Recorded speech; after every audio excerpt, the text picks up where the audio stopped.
Chaque matin à 6 heures, Steven Ibongi et ses amis quittent la maison pour se rendre à l'école. Le moyen le plus économique est d'emprunter le bus à cause d'une distance quelque peu importante.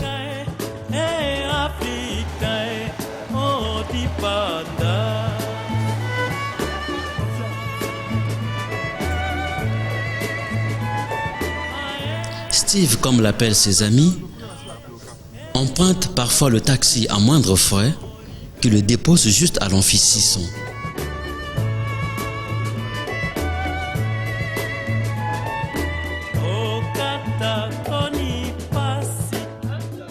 Car lui et ses amis sont étudiants en 4e année de sciences économie.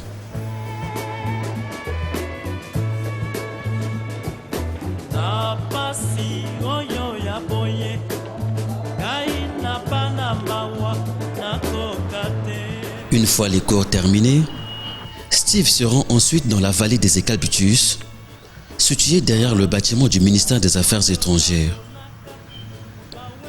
L'endroit se pose comme un refuge pour les étudiants, toutes facultés confondues.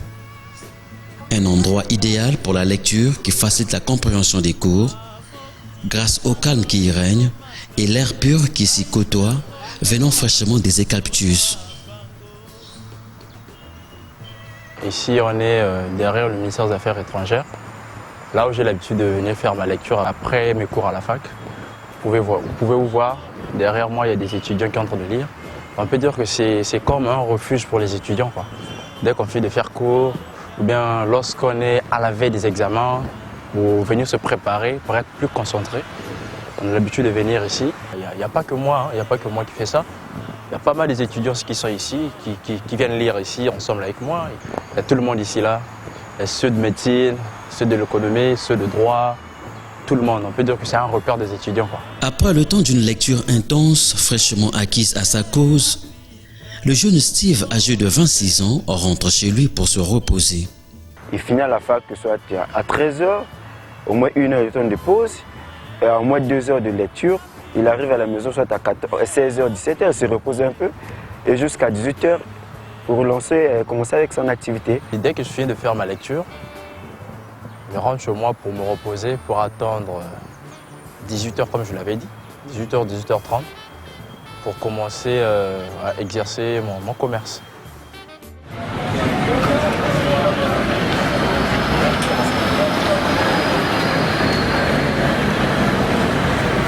Le soir, à partir de 18 h, Steve devient un autre jeune homme. D'abord, méconnaissant par la qualité de ses vêtements, il se lance dans la vente des cigarettes et des cartes de recharge autour d'une cabine téléphonique.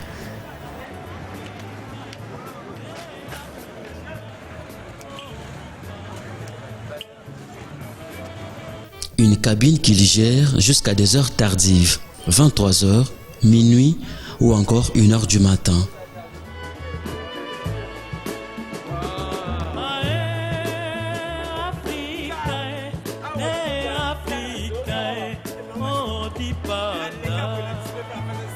Des heures de vente où Steve découvre d'autres comportements des jeunes amis, des ambiances vespérales, voire nocturnes.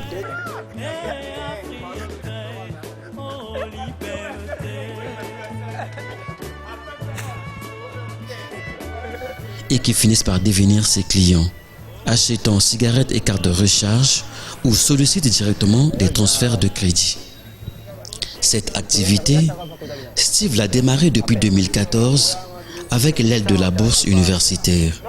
Question de se libérer un peu de la dépendance parentale. Fier de son initiative, Steven Ibongi ne retient pas son souffle pour dire quelque chose aux jeunes. Ne restons pas là à croiser des mains, à attendre, soit le grand frère ou bien papa, maman puisse nous donner quelque chose. Préférable encore, tu peux aller rendre visite à ton papa. Tu sais un peu, si tu as une idée, tu sais un peu de parler de ça avec ton père. Si papa peut avoir les moyens pour te donner un fonds pour commencer la chose auquel que tu as l'idée, c'est bon. Ne pensons pas que parce que tu es étudiant, tu as un certain niveau, que tu dois penser juste à travailler dans le bureau. Non. Tout le monde dans la vie, c'est pas que le bureau qui importe. Il y a d'autres personnes, il a commencé à faire quelque chose avec du cœur, la chose en question a abouti à arriver à un certain niveau. Prenons tel que le cas des États-Unis. Les États-Unis, il n'y a pas que tout le monde ne sont pas des bureaucrates. Je peux dire que la plupart des gens sont des affairistes. Prenons tel que le cas du président actuel, Donald Trump. C'est un affairiste. Rien, il ne manque de rien. Donc du coup, c'est grâce à ses affaires, il est arrivé à un certain niveau. Donc on peut dire que quelqu'un peut gagner sa vie, c'est pas juste du travail dans les bureaux. Tu peux exercer quelque chose en épargnant, petit à petit, tu peux arriver à un certain niveau et tu pourras prospérer. Pour les jeunes qui ne veulent pas se débrouiller au Congo, qui attendent qu'on fasse tout pour eux chez les parents, c'est pas trop bien. L'heure n'est plus à ces petits jeux, à rester à la maison toute la journée ou bien marcher dans toutes les ruelles de Brazzaville, c'est pas trop bien. C'est ce que je peux apporter, je peux dire à nous la jeunesse, parce que nous constituons la majorité de notre population. Donc ce que je peux dire à notre jeunesse, c'est à nous de participer au développement de notre pays. Donc il n'est plus temps, je dirais à mes amis, en fait, de se mettre au travail, de se lever et se battre. On ne doit pas attendre seulement les bureaux. Tout le monde n'est pas appelé à travailler dans les bureaux. On peut créer quelque chose, juste un petit commerce, on peut arriver à un grand commerce, un truc. On a vu avec les autres, on prenait le cas un exemple de notre, bon, je peux dire grand-père, qui est Bina, qui aujourd'hui, de génération à génération dans sa famille, ce qu'il a laissé, ça continue jusqu'à aujourd'hui. Ça a commencé par les acolas que nous appelons les cassons, la vulgairement. Mais aujourd'hui, il y a des grands trucs, il y a des hôtels, il y a des parcelles. Mais s'il a commencé où? Par juste les acolas. Nous, la jeunesse, nous les jeunes, devons nous mettre debout et viser un peu loin, se mettre au travail, créer des petites entreprises et ça va permettre à l'évolution de notre économie. Comme l'avait affirmé Victor Hugo en son temps, la chenille peine avant de devenir le riche papillon. L'idée de créer une cabine téléphonique, je peux dire que comme c'est un peu on regarde auprès des autres, des amis auxquels on a grandi ensemble, il y avait d'autres, ils avaient des trucs à faire, des activités à faire. Et moi, j'avais complètement rien à faire. Je peux dire que je suis un peu du genre demander tout le temps chez papa.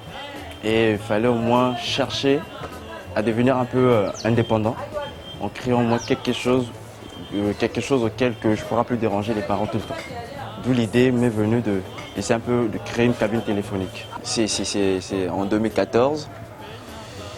Aujourd'hui, on est en 2017. Je peux dire que ça fait déjà 3 ans que j'exerce ce commerce. Et du coup, ça va.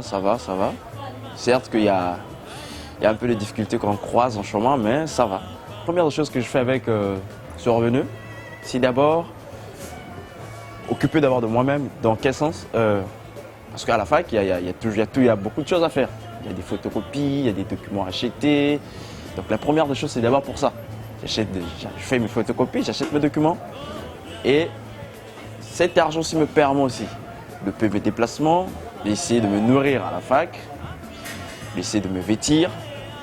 Et c'est un peu de faire autre chose avec, puisqu'on est avec mes frères, on loue une maison, donc c'est un peu de contribuer pour payer la maison aussi.